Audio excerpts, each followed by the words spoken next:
तो हम लोग बात कर रहे थे आपका 309, जो बीएनएसएस में 346 ये माना जाएगा। इसके सबसेक्शन 1 पर बात की थी और सबसेक्शन 1 पर बात होते हुए ये बताया गया था कि यही वो सेक्शन है जिसे पढ़ने से ये बात तय होती है कि लेजिस्लेचर ये चाहती है कि शीघ्रातिशीघ्र जितनी जल्दी हो सके उतनी जल्दी विचारणा समाप्त होना चाहिए। और हमने ये भी कहा था कि शायद 309 न हो तो सीआरपीसी या बीएनएसएस इसका जो भविष्य है संभवतः यह भी हो सकता है कि ये अनकॉन्स्टिट्यूशनल मान ली जाए। ये जो सेक्शन का जिस्ट निकलता है, हम ये नहीं कह रहे मानी ही जाएगी, लेकिन एक संभावना इस बात की क्यों अनुच्छेद 21 उसका जो इंटरप्रिटेशन आया है उसने क्रिमिनल जस्टिस को जबरदस्त ढंग से प्रभावित किया है। आप देखते हैं हैंडकफिंग पर, एफआईआर पर, इन्वेस्टिगेशन पर, सब पर प्रभाव आया है अनुच्छेद 21 की नवीन व्याख्या का, और उसकी चर्चा हम लोग करेंगे जब फंडामेंटल राइट इसे डिस्कस करेंगे। और वो एक सेपरेट हेड है कि आफ्टर मेनका गांधी जो आपराधिक न्याय प्रशासन है वो किस हद तक प्रभावित हो गया है, वो एक अलग पूरा शीर्षक है और उसे पूरा पढ़ने लायक है। उस सबकी चर्चा यहां नहीं हो सकती, लेकिन एक संभावना इस बात की बनती है कि अगर सेक्शन 309 जैसा सेक्शन न हो तो शायद जो नवीन व्याख्या अनुच्छेद 21 की आई है उसके मुताबिक ये अनकॉन्स्टिट्यूशनल भी हो जाए। लेकिन 309 उस संभावना को समाप्त करती है। क्यों? विविक्षित रूप से सही है, अभिव्यक्त भले ही यहां यह नहीं लिखा है, लेकिन जो कम्युलेटिव इफेक्ट है इस पूरे सेक्शन का वो त्वरित विचारणा इसको संभव बनाता है। हालांकि यह अपूर्ण विधि की श्रेणी में है। हमने आपसे कल चर्चा की थी कि सामंड की नजर से अगर देखें तो यह अपूर्ण विधि की श्रेणी में है। क्यों? अगर इसका वायलेशन हो तो अनुतोष उस व्यक्ति को जो वायलेशन से प्रभावित है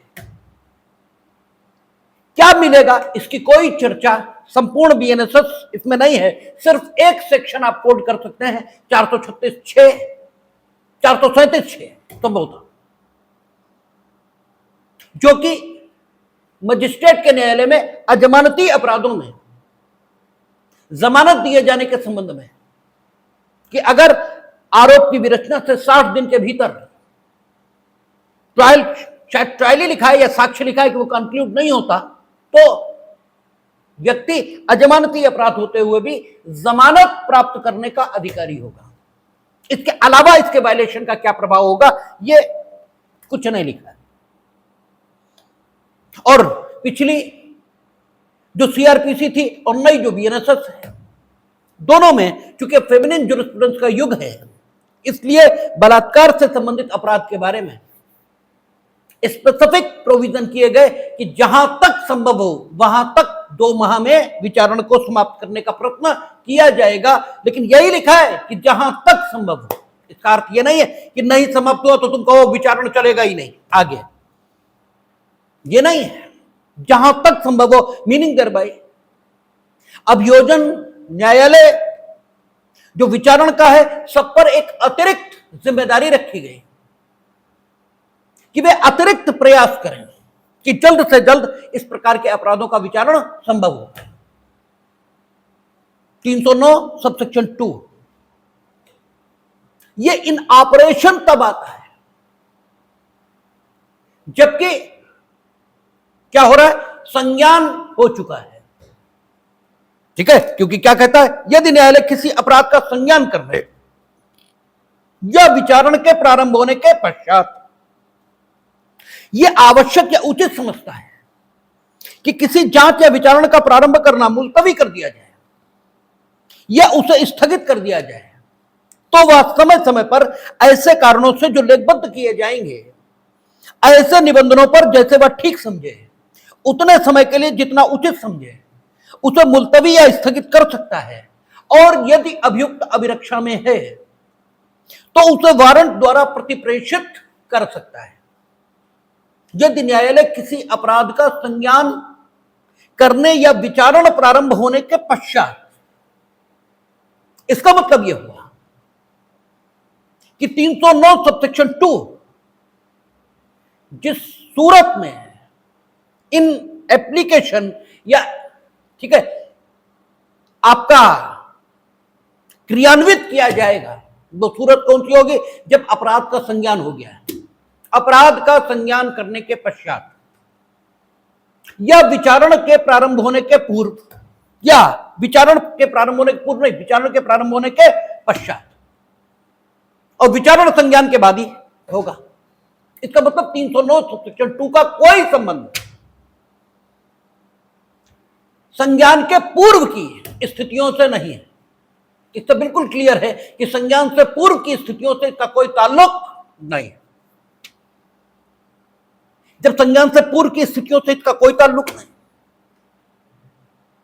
तो एक समस्या खड़ी हो जाती है जिसकी चर्चा हम लोगों ने कल की थी कि अगर अजमानती अपराध है और व्यक्ति को जमानत नहीं मिली है और पुलिस रिपोर्ट का सबमिशन हो गया, ठीक है, जब तक अन्वेषण चल रहा था तब तक तो 167 ये था,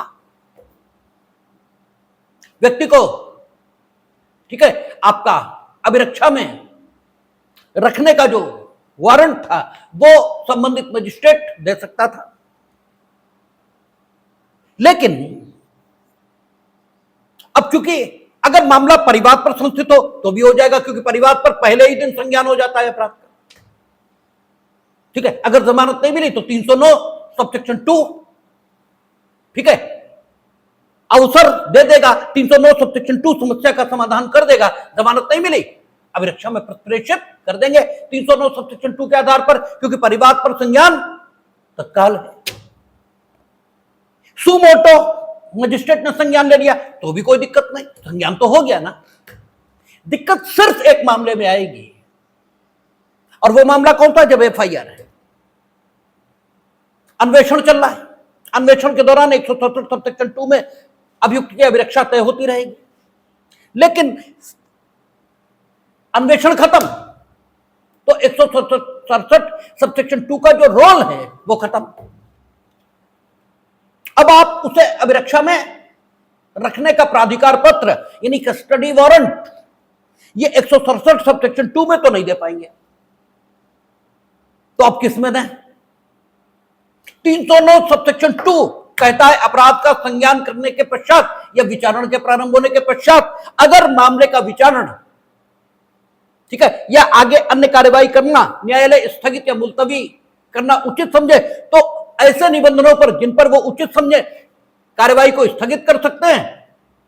और यदि अभियुक्त अभिरक्षा में तो उसे वारंट द्वारा प्रतिप्रेषित कर सकते हैं, ये लिखा है।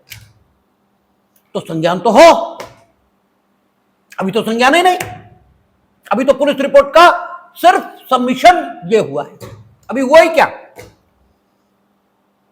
ठीक है, और 209 या 232 बीएनएस आपकी मदद तब करेगी जब संज्ञान हो जाए और मामला सेशन न्यायालय द्वारा विचारणीय है यह पा लिया जाए, यानी 210 या 190 की स्थिति आ चुकी हो, कंप्लीट हो चुकी हो, ठीक है ना, तब 232 या 209 आएगा। और तीन ही जगह व्यक्ति को अभिरक्षा में रखने के लिए कस्टडी वारंट जारी किया जा सकता है। ठीक, अब एक समस्या और पैदा हो रही है। पुलिस रिपोर्ट आई है, ठीक है, पुलिस रिपोर्ट यह कह रही है कि अपराध हुआ, ठीक है, लेकिन पुलिस रिपोर्ट जो कुछ कह रही है उससे अलग हटकर अपराध का संज्ञान करने की अधिकारिता मजिस्ट्रेट को प्राप्त है। आपको बताया गया था 190 210 में, ठीक है ना, क्योंकि वहां जो भाषा है वो क्या लिखी कि मजिस्ट्रेट उस अपराध का संज्ञान करेगा जो पुलिस रिपोर्ट और अभिलेख उसे देखने के बाद, उसे पढ़ने के बाद, उसका मूल्यांकन करने के बाद मजिस्ट्रेट को किया गया प्रतीत होता हो, न कि उस अपराध का जो पुलिस रिपोर्ट में उल्लिखित है। ये तो है नहीं। तो अभी पुलिस रिपोर्ट अपराध का होना उल्लिखित जरूर कर रही है, ठीक है ना, लेकिन यह तय नहीं है कि उस अपराध का संज्ञान होगा या नहीं होगा। पता नहीं क्या होगा। आप पुलिस रिपोर्ट चार्जशीट के प्रारूप में भेज रहे हैं, मजिस्ट्रेट कह सकता है ये एफआईआर है, कोई अपराध नहीं हुआ, आप अग्रिम अन्वेषण करो, आदि आदि। आपने फाइनल की सूरत में भेजी, वो कह सकते हैं ये चार्जशीट है, हम तो संज्ञान लेंगे। आपने 302 में भेजी, वो कहते हैं 304 है या 304A है, ये भी हो सकता है। आपने 304A में भेजी, वो कहते हैं 302 है, ये भी हो सकता है। क्या होगा अभी तय नहीं है। पुलिस रिपोर्ट का सबमिशन हो गया, लेकिन मजिस्ट्रेट ने अभी जांच शुरू नहीं की है, वो जांच जो उसे 190 या 210 में करनी है, और जमानत अभियुक्त को मिली नहीं। अब अभियुक्त को अभिरक्षा में रखने के लिए वारंट कहां से लाए हैं, यह समस्या थी। कल इस पर चर्चा की थी हम लोगों ने। और इस स्थिति में 309 सबसेक्शन 2 काम आ नहीं सकती, क्योंकि वो कहता है संज्ञान करने के पश्चात या विचारण के प्रारंभ होने के पश्चात। 309 सबसेक्शन 2 काम नहीं आ सकती। तो फिर क्या किया जाए, इस पर आपको कहा था कि this is the situation at where we are bound to refer the case law. यही वो कानूनों में खामी है जहां पर न्यायालय की विधि के द्वारा विधि को संपूरित किया जाता है। और हमने कहा था कि बिहार हाईकोर्ट ने सुप्रीम कोर्ट के जजमेंट के लाइट में ये डिसाइड किया था कि जिस दिन पुलिस रिपोर्ट सबमिशन होता है और जिस दिन इन एक्चुअल 190 या 210 में जांच करना मजिस्ट्रेट प्रारंभ करता है, इसके बीच जो अवधि है इसे भी यह माना जाएगा कि यह जांच प्रारंभ करने के लिए, ठीक है, रखी गई अवधि है, क्योंकि जांच तो होगी 190 210 में, ये तो होगा नहीं कि जांच नहीं होगी, ठीक है। तो ये जांच जो 190 210 में की जाएगी, जो कि आपका डेफिनेशन क्लास में पहले 2G में परिभाषित या पता नहीं किस में परिभाषित है, जो भी है, ठीक है, ये जो जांच है जो न्यायालय द्वारा 190 या 210 में की जाएगी, इसका प्रारंभ हमें उसी दिन से मान लेना चाहिए जिस दिन से सबमिशन ऑफ पुलिस रिपोर्ट हुआ, और इसे तब तक कंटिन्यू मानना चाहिए जब तक 190 या 210 की कार्यवाही पूर्ण नहीं हो जाती, ठीक है ना, तब तक मानना चाहिए। और अगर यह हम मान लें, अगर हम यह मान लें कि जांच उस दिन शुरू हो गई थी, ठीक है ना, उस दिन शुरू हो गई थी, इसका मतलब अपराध का संज्ञान उस दिन ले लिया गया था, ठीक है, या अपराध का संज्ञान लेने के लिए जो कार्यवाही जरूरी है वो वहीं शुरू हो चुकी थी, तो 309 सबसेक्शन 2 में वारंट बनाया जा सकता है। 209 में तो तब भी नहीं बनेगा और 167 सबसेक्शन 2 में तो तब भी नहीं बनेगा, ठीक है ना। 167 में नहीं बन सकता, 309 सबसेक्शन 2 में नहीं बन सकता, वो सॉरी 167 सबसेक्शन 167 में नहीं बन सकता, 209 में नहीं बन सकता, 309 सबसेक्शन 2 में हम ये मान सकते हैं, क्योंकि जिस काम को करने के लिए जो काम करना जरूरी है, तो जरूरी काम जिस दिन आपने शुरू किया, यह माना जाना चाहिए कि काम का होना उसी दिन से शुरू हो गया। जैसे मृत्यु एक दिन थोड़ी घटित होती है, मृत्यु तो उस दिन घटित होना शुरू हो जाती जिस क्षण आपने जन्म लिया। बाकी दिन आप जीते नहीं हैं, बाकी दिन आप मरते हैं। मृत्यु एक घटना है, ठीक है ना। घटना वो है जो घटित होती है, ठीक है ना। तो घटना का घटित होना ये आकस्मिक नहीं है, घटना तो परिणाम है, दुर्घटना आकस्मिक है, ठीक है। घटना तो घटित हो रही है, पता है हमें यही होगा। जिस दिन आप पैदा हुए उस क्षण से लेकर मृत्यु तक आप मर ही रहे हैं लगातार, संपूर्ण रूप से उस दिन मरेंगे जिस दिन मृत्यु की आधिकारिक घोषणा होगी। जिए कभी नहीं, आप हमेशा मरे हैं। दृष्टिकोण ऐसे भी हो सकता है, ठीक है, देखने का ढंग ये भी हो सकता है। तो सवाल यह है कि संज्ञान लेने की प्रक्रिया उस दिन शुरू हो गई जिस दिन आपका पुलिस रिपोर्ट का सबमिशन हुआ, ठीक है ना। तो इसको 309 सबसेक्शन 2 की स्थिति आई, उसके लिए जरूरी है ये। इसलिए बिहार लेजिस्लेचर ने सुप्रीम कोर्ट के डिसीजन के आलोक में कहा कि 309 सबसेक्शन 2 का ही वारंट बनेगा, कस्टडी वारंट। ये एकेडमिक डिस्कशन है और ये जब तक समझ में नहीं मतलब जब तक नहीं किए जाएंगे तब तक आपकी बुद्धि में वो पहलापन नहीं आता जो कानून की दुनिया में जरूरी है। कानून की दुनिया में आस्थावान नहीं चाहिए, क्योंकि आस्थावान रहेगा तो मूर्ख है। आस्थावान, ठीक है, आस्थावान तो कहना शब्द गलत है, विश्वास करने वाला, क्योंकि आस्था अंदर से पैदा होती है। आस्था का मतलब श्रद्धा है और श्रद्धा जानने से पैदा होती है और विश्वास मान्यता का भाग है। यहां विश्वास करने वाला नहीं चाहिए कि कोई कह रहा है इसलिए हम विश्वास कर रहे हैं, यहां तर्क करने वाला चाहिए, ठीक है। तो सवाल यह है कि 309 सबसेक्शन 2 ये हो गया। अब एक समस्या बचती है, मानिए ठीक है आपने 309 सबसेक्शन 2 का वारंट बना दिया। अब जिस दिन एक्चुअल जांच शुरू हुई 190 या 210 की, कितना भी रेयर सही, लेकिन संभावना इस बात की है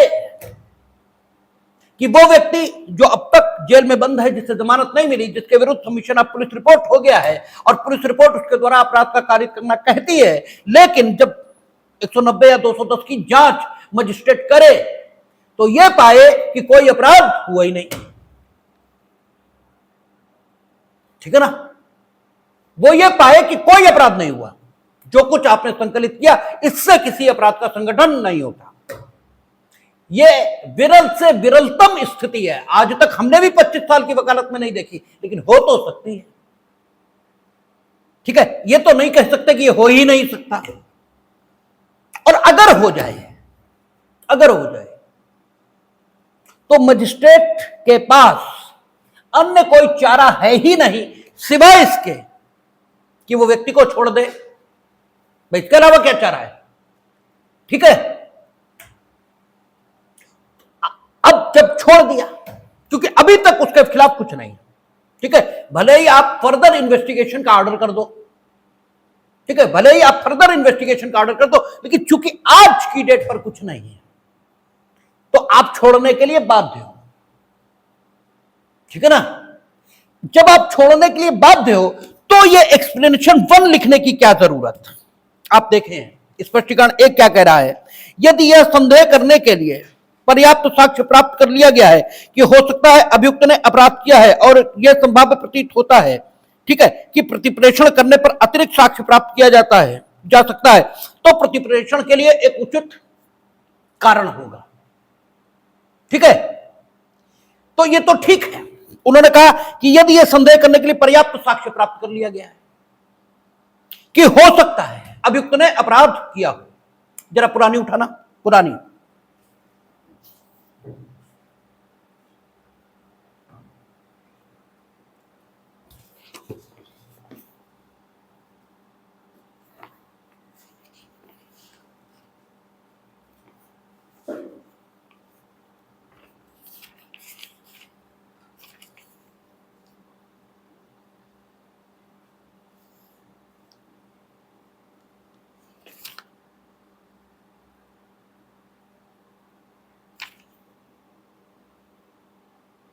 हाँ ठीक है, कहता है यदि यह संदेह करने के लिए पर्याप्त साक्ष्य प्राप्त कर लिया गया, यदि यह संदेह करने के लिए पर्याप्त साक्ष्य प्राप्त कर लिया गया,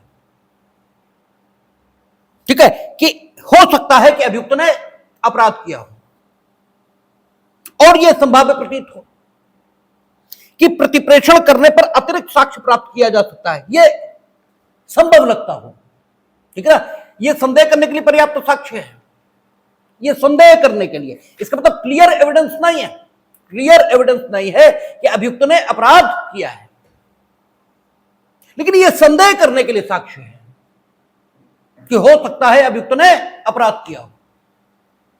तो आप मजिस्ट्रेट, ठीक है, उसे अभियुक्त को अभिरक्षा में प्रेषित कर देगा क्योंकि जमानत तो मिली नहीं है, और फर्दर इन्वेस्टिगेशन के ऑर्डर्स कर देगा क्योंकि कह रहा है यदि यह संदेह करने के लिए पर्याप्त साक्ष्य प्राप्त कर लिया गया है कि हो सकता है कि अभियुक्त ने अपराध किया है और यह संभाव्य प्रतीत होता है, और यह संभाव्य भी प्रतीत हो रहा है कि प्रतिप्रेषण करने पर अतिरिक्त साक्ष्य प्राप्त किया जा सकता है, तो यह प्रतिप्रेषण के लिए एक उचित कारण होगा।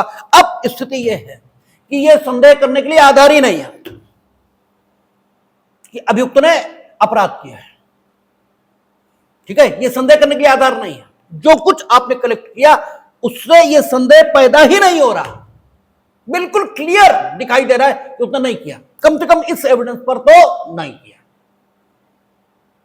ठीक है।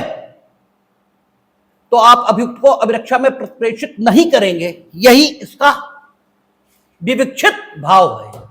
भाई इसका विवक्षित भाव क्या है? यही है ना, इसके अलावा तो नहीं है, ठीक है। या फिर यह संदेह करने के लिए आधार है जो संकलित साक्ष्य है कि इसने अपराध किया, लेकिन क्लियरली नहीं लग रहा, इतना नहीं है साक्ष्य कि हम प्रोसेस जारी कर दें 204 का, ठीक है ना, उतना नहीं है। लेकिन हमें लगता है कि अगर हम इसे प्रेषित कर दें और अग्रिम अन्वेषण कराएं तो अतिरिक्त मिल जाएगा, तो हम उसे प्रेषित करेंगे। अगर हमें लगता है कि अग्रिम मिलेगा ही नहीं तो भी हम उसे छोड़ेंगे ही ना, ठीक है, तो हम उसे छोड़ेंगे ही, तब हम उसे अभिरक्षा में प्रेषित नहीं कर सकते ना। इसका मतलब यह निकला कि आप ये सीधे सीधे अगर लिखते स्पष्टीकरण 1 में कि अगर संकलित साक्ष्य इससे किसी भी अपराध का किया जाना, ठीक है, प्रकट नहीं होता या फिर अग्रिम अन्वेषण करने पर भी साक्ष्य मिलने की कोई संभावना नहीं, तो अभियुक्त को अभिरक्षा में प्रतिप्रेषित नहीं किया जाएगा, तो ज्यादा अच्छा प्रारूपण माना जाता, ठीक है ना, ज्यादा ठीक लगता। लेकिन आपने बात को घुमाया, ठीक है। खैर इससे भी यह लग रहा है, यह जो स्पष्टीकरण 1 है इससे भी 309 सबसेक्शन 2 की बात पुष्ट हो रही है कि सबमिशन ऑफ पुलिस रिपोर्ट, ठीक है, और संज्ञान 190-210 का, इसके बीच जो अवधि है इसमें भी अभिरक्षा में जो रखा जाएगा अभियुक्त, वो 309 सबसेक्शन 2 में बने कस्टडी वारंट के आधार पर ही रखा जाएगा। इससे भी यह बात साबित हो रही है, ठीक है ना। अच्छा, अब कहता है ये तो समस्या वो हो गई कि साहब जो है संज्ञान करने के पूर्व यदि अभियुक्त को जमानत नहीं मिली है तो आपका पुलिस रिपोर्ट के प्रस्तुत होने के बाद अभियुक्त को अभिरक्षा में रखने के लिए जो प्राधिकार पत्र है या जो वारंट है वो कैसे बनेगा, ये तो समस्या ये होगी। अब संज्ञान हो गया, संज्ञान होने के बाद विचारण के लिए जो आवश्यक कार्यवाहियां हैं वो सारी चलेंगी। विचारण के लिए आवश्यक कार्यवाहियां पुलिस रिपोर्ट का दिया जाना, मतलब पुलिस रिपोर्ट कह रहे हैं 207, 208 यानी अन्वेषण में जो संकलित साक्ष्य उसकी प्रतियों का दिया जाना, ये सब कुछ होगा, ठीक है, ये सब तो किया ही जाएगा। अच्छा, न्यायालय, सेशन न्यायालय द्वारा विचारणीय मामला, ठीक है, तो उसे सारी प्रतियां वगैरह दी जाएंगी, तब मामला 209 से या 232 से शासित होता रहेगा। और अभियुक्त को, ठीक है, अभिरक्षा में रखने के लिए प्राधिकार पत्र दिया जाता रहेगा।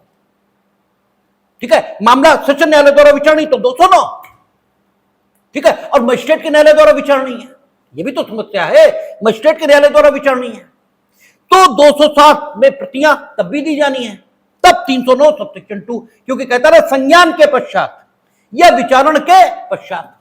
समस्या केवल वहीं पर थी, ठीक है ना, समस्या केवल वहीं पर थी। अगर सेशन न्यायालय द्वारा विचारणीय तो 209 में कस्टडी वारंट बनता रहेगा, या 209 अब 232 कही जाती है, उसमें कस्टडी वारंट बनता रहेगा। ठीक है, ठीक है, अच्छा।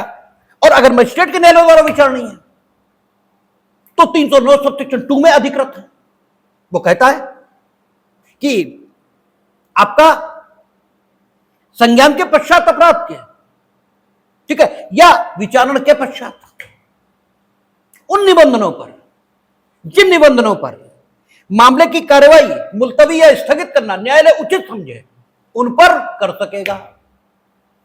ठीक है, तो अगर मजिस्ट्रेट न्यायालय द्वारा विचारणीय है तो 209 या 232 तो लागू नहीं होगा, वो तो सेशन न्यायालय के लिए ही है। ठीक है, तो आखिर संज्ञान हो गया, ये सही है, 210 में संज्ञान हो चुका है, लेकिन विचारण तो नहीं शुरू हो सकता है अभी, क्योंकि विचारण के लिए अभी वो सारी सामग्री की प्रतियां जो अभी विवेचना में संकलित हुआ है वो सब अभियुक्त को दिया जाना है, तभी तो होगा।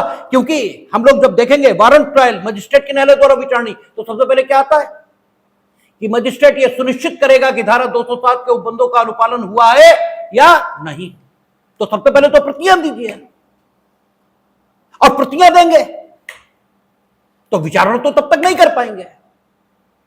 ठीक है, तो प्रतियां देने में जो समय लगेगा, इस बीच अभियुक्त को अभिरक्षा में प्रतिप्रेषित कैसे करेंगे, क्योंकि जमानत तो मिली नहीं उसे, तो उसके लिए क्या होगा 309 सबसेक्शन 2, क्योंकि मामला सेशन न्यायालय द्वारा विचारणीय है नहीं, इसलिए 209 की बात नहीं आएगी। इसीलिए लिखा है अपराध के संज्ञान के पश्चात या विचारण के प्रारंभ होने के पश्चात। ठीक है ना, यहां अभिरक्षा में उसे प्रतिप्रेषित करने का अधिकार मजिस्ट्रेट को मिल जाएगा उन निबंधनों पर जिन पर वो उचित समझे। अब विचारण शुरू हो गया। ठीक है, अब चाहे सेशन में विचारण हो रहा हो और चाहे मजिस्ट्रेट के न्यायालय में विचारण हो रहा हो, तो एक ही डेट पे तो विचारण कंप्लीट नहीं हो जाएगा, लगातार डेट्स लगेंगी। ठीक है ना, लगातार डेट्स लगेंगी, और जब लगातार डेट्स लगेंगी, क्योंकि एक मामले में अगर सारे साक्षी उपलब्ध हो गए तब तो आपका 209 सबसेक्शन 1, वो 309 सबसेक्शन 1 ये आ जाएगा। उपलब्ध साक्षियों की दिन प्रतिदिन परीक्षा करेंगे, उसमें भी है कि अगर न्यायालय चाहे, ठीक है, न्यायालय को लगता है कि उचित होगा कि अगले दिन से परे के लिए स्थगित करें तो कर सकते हैं, क्योंकि प्रैक्टिकल प्रॉब्लम्स को ध्यान में रखना पड़ेगा। ठीक है, और अब विचारण इन एक्चुअल प्रारंभ हो गया है, मजिस्ट्रेट के न्यायालय हो या सेशन न्यायालय हो। ठीक है ना, इन एक्चुअल विचारण प्रारंभ हो चुका है, और अभियुक्त कहां है, अभिरक्षा में। ठीक है, तो क्या करेंगे, 267 वहां जो हम लोग न्यायालय की कारागार में बंद व्यक्तियों के संबंध में ताकत पढ़कर आए थे, वहां क्या लिखा है, वहां लिखा है कि जांच विचारण या अन्य प्रयोजनों से किसी भी दंड न्यायालय को किसी भी अभिरक्षा में जो व्यक्ति बंद है उसे अपने समक्ष आहूत करने की ताकत होगी। ठीक है, अब उस ताकत का उपयोग करके कारागार के बंदी को अपने समक्ष न्यायालय उपस्थित करवा लेगा। ठीक है ना, अब वो आ गया, लेकिन 309 सबसेक्शन 2 की जरूरत इसलिए हो जाएगी कि उसके आने के बाद एक ही दिन में विचारण खत्म नहीं हो जाएगा, इसलिए विचारण को स्थगित करने की जरूरत पड़ेगी बार बार। ठीक है ना, और पड़ती है कचहरी में, रोज डेटें लगती है, विचारण को स्थगित करने की आवश्यकता होगी। ठीक है, तो उन निबंधनों पर जिन पर वो स्थगित करना उचित समझे, शब्द इतने ही हैं, उन निबंधनों पर, उन निबंधनों की कोई व्याख्या नहीं दी गई है। आजकल जो कचहरी में जब बड़े जज साहब हैं वो पौधा प्रेमी होंगे, तो वो ठीक है क्या करते हैं, आप गमले मंगाते हैं। तो इस बात पे चर्चा बहुत बार चली है वकीलों में कि तब ये तो इलीगल है। तो हमने कहा भाई ये कह नहीं पाएंगे कि इलीगल ही है, कहते इलीगल है, क्योंकि ये लिखा है उन निबंधनों पर जिन पर वो स्थगित करना उचित समझे। अब गमला मंगाना उन्होंने अपनी कोठी के लिए तो मंगाया नहीं है, अपना ड्राइंग रूम सजाने के लिए तो मंगाया नहीं है, ठीक है, कचहरी में रखने के लिए मंगाया है। तो नहीं कर सकते ये तो भाई नहीं कहा जा सकता, लेकिन कर सकते हैं ये भी थोड़ा असंगत है मामला। और जब असंगत है तो फिर भैया वहीं जाओ, फिर वहीं पता लगेगा हाई कोर्ट सुप्रीम कोर्ट में कि क्या हो सकता है। तो जितने की ढोल नहीं उतने मजीरा फूट जाएगा, ठीक है ना। मालूम पड़ा गमला छुड़ाने जाओगे और लाख रुपए लगा के आओगे, तो इससे बेहतर है गमला ही दे दो, ज्यादा ठीक है। तो जो है उन निबंधनों पर जिन पर, और अक्सर करके न्यायालय कास्ट लगाते हैं, अक्सर जैसे गवाह आया, अब लिखा क्या है, साक्षी है तो परीक्षा होगी, मुख्य परीक्षा हो गई। अब वकील कह रहा हमारी तबीयत खराब है, हमने तैयारी नहीं की, मेरे पास डेट नोट नहीं थी, ठीक है। तो न्यायालय उन निबंधनों पर, जिन निबंधनों पर अब विचारण चल रहा है ना, स्थगित करना उचित समझे, उस पर कर देंगे। उन्होंने कहा ठीक, 200 रुपए, 500 रुपए, 1000 रुपए जो भी दीजिए गवाह को, ठीक है, हम स्थगित कर रहे हैं। तो उन निबंधनों पर जिन पर विचारण को स्थगित करना वो उचित समझे, अब स्थगित हो गया। अब सवाल ये है, उसे तो तुमने बुला लिया, ठीक है, बुला तो लिया तुमने 267 की ताकत का उपयोग करके, अब उसे वापस तो भेजो, ठीक है।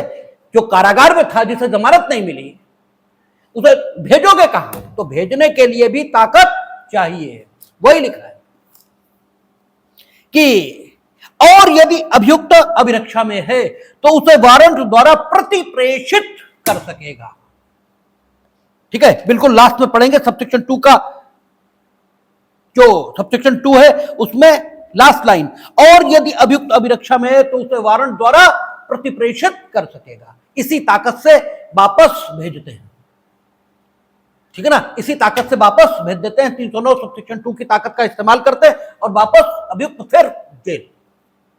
अब क्या कहा उसने, उसे और यदि अभियुक्त अभिरक्षा में है तो उसे वारंट द्वारा प्रतिप्रेषित कर सकते हैं। किस कस्टडी में प्रतिप्रेषित कर सकते हैं ये नहीं लिखा है, और यदि अभियुक्त अभिरक्षा में है, ठीक है, तो उसे वारंट द्वारा प्रतिप्रेषित कर सकते हैं, यह भी लिखा है वहां कि 267 में आहूत करेंगे तो जेल अधीक्षक भेजने से मना कर सकता है, वहां लिखा था, पढ़ के आए थे हम लोग। तो यदि अभियुक्त अदालत में मौजूद नहीं है और 267 में उसे आहूत कर लिया था हमने, ठीक है, तो क्या अभिरक्षा में प्रतिप्रेषित करने के लिए आदेश यह भेजा जा सकता है, ठीक है। मानिए अदालत आया, उसकी तबीयत खराब हो गई, ठीक है, तबीयत खराब हो गई, तबीयत खराब हो गई, अस्पताल ही जाएगा, अस्पताल चला गया, अब उसे अभिरक्षा में प्रतिप्रेषित करना है, ठीक है, अभियुक्त अदालत में नहीं है लेकिन प्रतिप्रेषित करना है। अब अगर 167 सबसेक्शन 2 को देखें, वहां भी, ठीक है, अभिरक्षा तय कर सकते थे, लेकिन वो कहते थे ना अभियुक्त होना ही चाहिए सामने।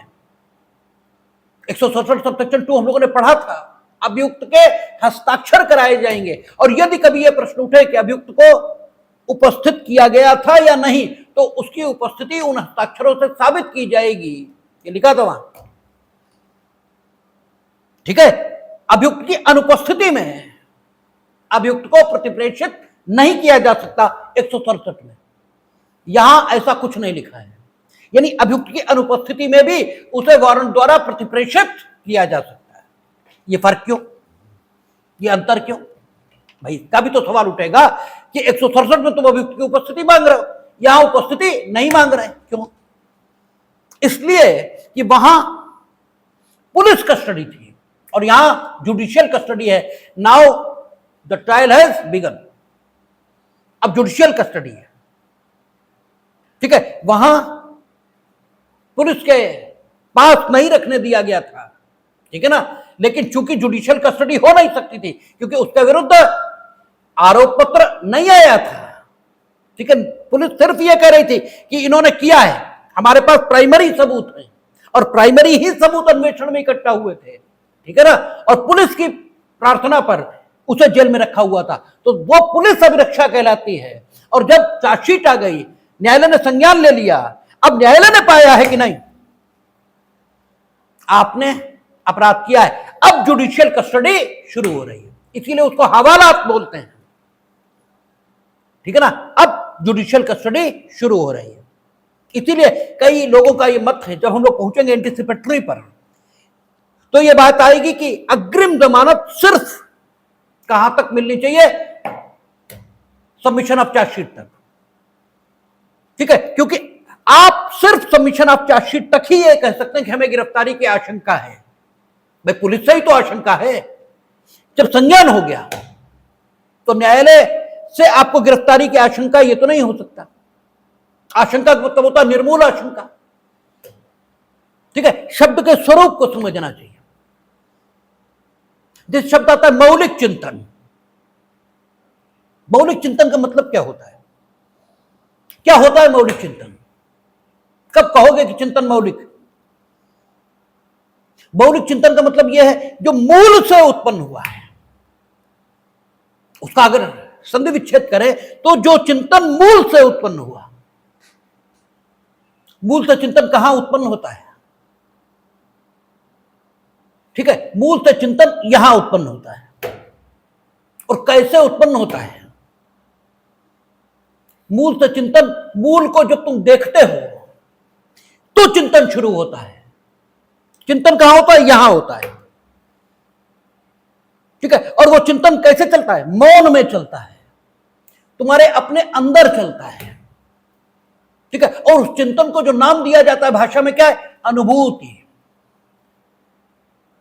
ठीक है ना। इसी का नाम है एक्सपीरियंस, ठीक है। वो अनुभूति है। अब ये मौलिक है, अनुभूति मौलिक होती है। मौलिक क्या होता है? अनुभूति। अब अनुभूति मौलिक कब होगी? जब वो अंदर होगी आपको, ठीक है ना। ज्ञानेंद्रिय से होगी, ज्ञानेंद्रिय से आप मूल देखेंगे, मूल से विचार श्रृंखला उत्पन्न हुई, विचार श्रृंखला यहां उत्पन्न हुई, यहां मौलिक विचार यहां आया। लेकिन यहां आया, आपको कैसे बताएं हम क्या विचार आया? अब अभिव्यक्ति चाहिए, ठीक है। अब अभिव्यक्ति चाहिए। अभिव्यक्ति काहे में होगी? अगर मौन में हम अभिव्यक्ति करें, ठीक है, तो भैया रामी चाहिए वशिष्ठ की मौन अभिव्यक्ति को समझने के लिए। आम आदमी तो नहीं समझ सकता, ठीक है। तो अभिव्यक्ति भाषा में करनी होगी, ठीक है। अभिव्यक्ति भाषा में करनी होगी। और भाषा का विकास कैसे होता है? भाषा का विकास परंपरा से होता है, ठीक है। भाषा का विकास परंपरा से होता है। आपने एक परिस्थिति को सुख के रूप में चित्रित करते रहे आप, इसलिए उसका नाम सुख हो गया। उसका नाम दुख भी हो सकता था, ठीक है, और दुख का नाम सुख हो सकता था, ठीक है। भाषा का विकास परंपरा से हुआ है। तो आपने यहां अनुभव किया। अनुभव कहां हुआ? मौन में हुआ। अभिव्यक्ति किसमें देनी है? भाषा में देनी है। और भाषा में परंपरागत शब्द है। हमें खुशी मिली, बहुत मिली, कितनी मिली पता नहीं, कह नहीं सकते, तो हम क्या कहें? परंपरा से तो यही शब्द उपलब्ध है कि बहुत खुशी मिली। अब कितनी मिली हम ही जानते हैं, इससे ज्यादा। यानी अभिव्यक्ति हमेशा गलत होगी ही, अभिव्यक्ति शुद्ध नहीं हो सकती, ये मजबूरी है। प्रयास किया जा सकता है शुद्ध हो। अच्छा, अब हमने अभिव्यक्ति की, कर दी, तो जो कुछ हमने अभिव्यक्त किया तुम उसे ही सुनोगे, इसकी भी कोई गारंटी नहीं, क्योंकि तुम अपने मतलब और अपनी समझ से उसे सुनोगे। कैसे सुनोगे? जो तुम्हारी समझ में आएगा वही तो सुनोगे, और तुम्हारी समझ तुम्हारी अपनी परंपरा और तुम्हारे अपने दर्शन से प्रभावित होगी।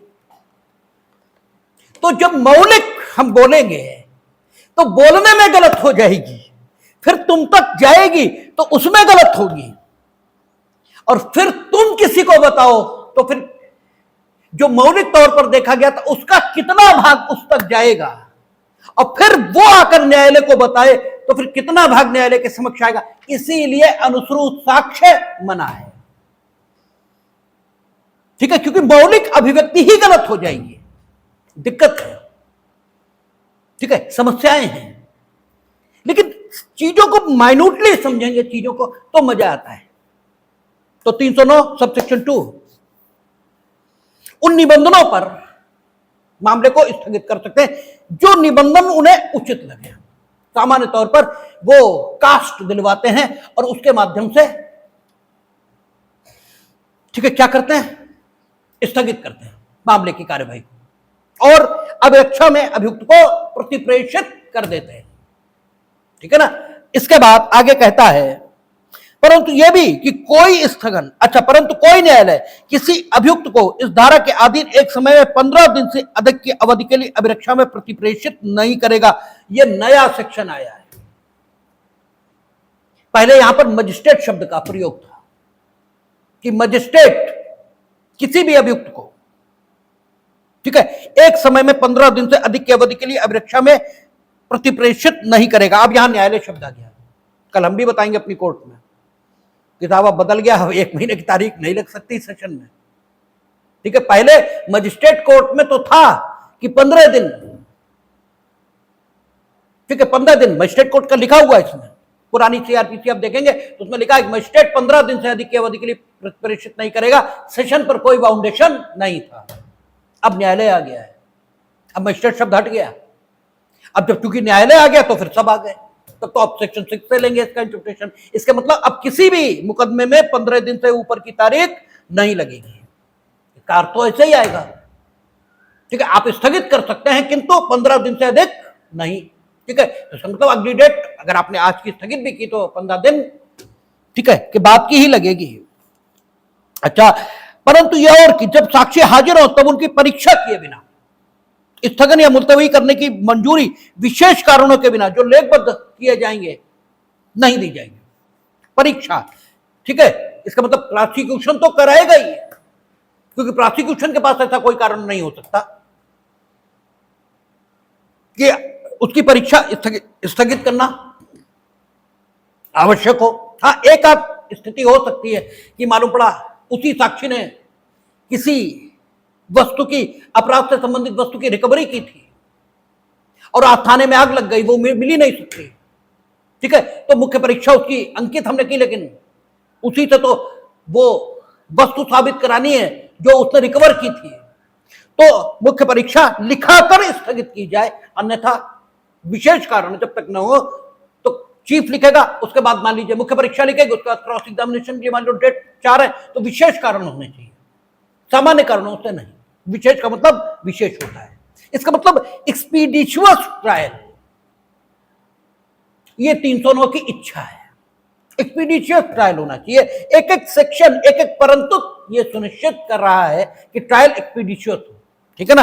अच्छा, कहता है परंतु यह भी कि कोई स्थगन केवल इस प्रयोजन के लिए नहीं मंजूर किया जाएगा कि वह अभियुक्त को उस पर आरोपित किए जाने वाले प्रस्थापित दंडादेश के विरुद्ध हेतुक दर्शित करने में समर्थ बनाए। केवल इसलिए, केवल इसलिए इसका अर्थान्वयन कैसे करते हैं? उसने कहा अभियुक्त को केवल इसलिए, मानिए हत्या के लिए अभियुक्त दोष सिद्ध हो गया और मामला विरल से विरलतम नहीं है, ठीक है, तो फांसी तो मिलेगी नहीं,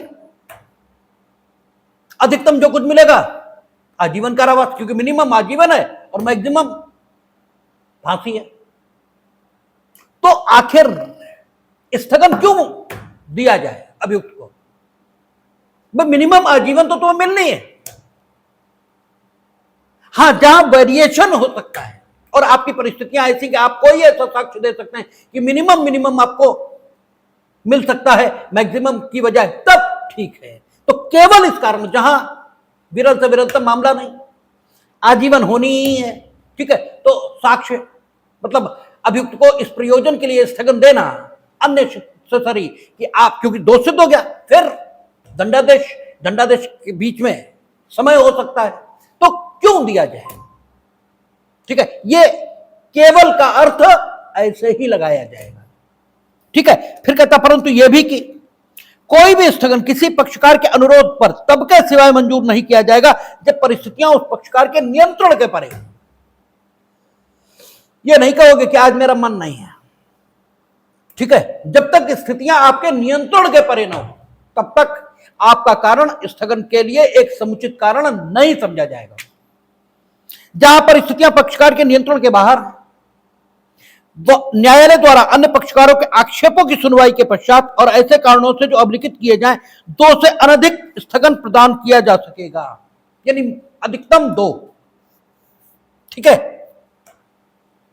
कहां? जहां पक्षकार के नियंत्रण के परे हैं स्थितियां, वहां, और वहां भी दूसरे पक्षकार को सुनने के बाद, दूसरे पक्षकार सुनने के बाद, यानी उससे कोई ऑब्जेक्शन है तो आप सुनेंगे। लेकिन यह सेक्शन निर्देशक सिद्धांत निर्मित करता है, ऐसा सीपीसी जब हम लोग पढ़ेंगे तो भी देखेंगे। निर्देशक सिद्धांत यानी आपको समझना चाहिए कि 2 से अनधिक लिख तो दिया, अब भूकंप ही आ गया तो 2 से अधिक तो देने ही पड़ेंगे। ये एक निर्देशक सिद्धांत है कि जहां तक हो सके इसे ऐसे पढ़ना चाहिए कि लिखा यही है, लेकिन एक निर्देशक सिद्धांत तो ऐसे पढ़ना चाहिए। हम ये कह रहे हैं कि जहां तक हो सके 2 से ही काम चलाओ, मतलब बहुत रेयर हो तो आप की तरफ, लेकिन वो रेयर वहां कचहरी में रोज ही हो जाता है, कोई दिक्कत नहीं है। हाँ, नया है, पहले 3 थे, पहले नहीं, पहले शायद थे ही नहीं, पहले शायद थे ही नहीं, कोई संख्या नहीं थी, अब नया है। लेकिन ये भी बहुत ज्यादा चलेगा नहीं, चल भी नहीं रहा है, वो रोज ही आता है वहां स्थगन। ठीक है, लेकिन वो अब चल ही नहीं पाएगा। लेकिन हाँ, एक निर्देशक सिद्धांत तो है, ध्यान में तो रखा जाएगा, मतलब आसानी से स्थगन नहीं मिलेगा। ठीक है, अच्छा, फिर कहता है यह तथ्य कि पक्षकार का अधिवक्ता किसी अन्य न्यायालय में व्यस्त है स्थगन के लिए आधार नहीं होगा। स्थगन क्यों? थोड़ी देर बाद आ जाओ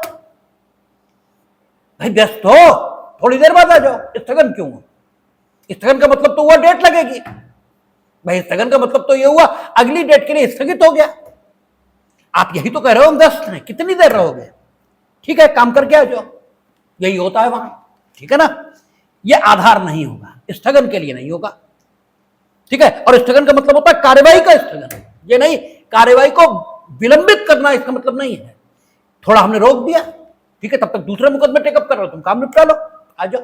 ठीक है, ये जहां साक्षी न्यायालय में हाजिर है किंतु पक्षकार या उसका अधिवक्ता हाजिर नहीं है, या पक्षकार या उसका अधिवक्ता न्यायालय में हाजिर तो हैं किंतु साक्षी की परीक्षा या प्रतिपरीक्षा करने के लिए तैयार नहीं है, वहां यदि न्यायालय ठीक समझता है तो वह साक्षी का कथन अभिलिखित कर सकेगा और ऐसे आदेश पारित कर सकेगा जो यथास्थिति साक्षी की मुख्य परीक्षा या प्रतिपरीक्षा से छूट देने के लिए ठीक समझे।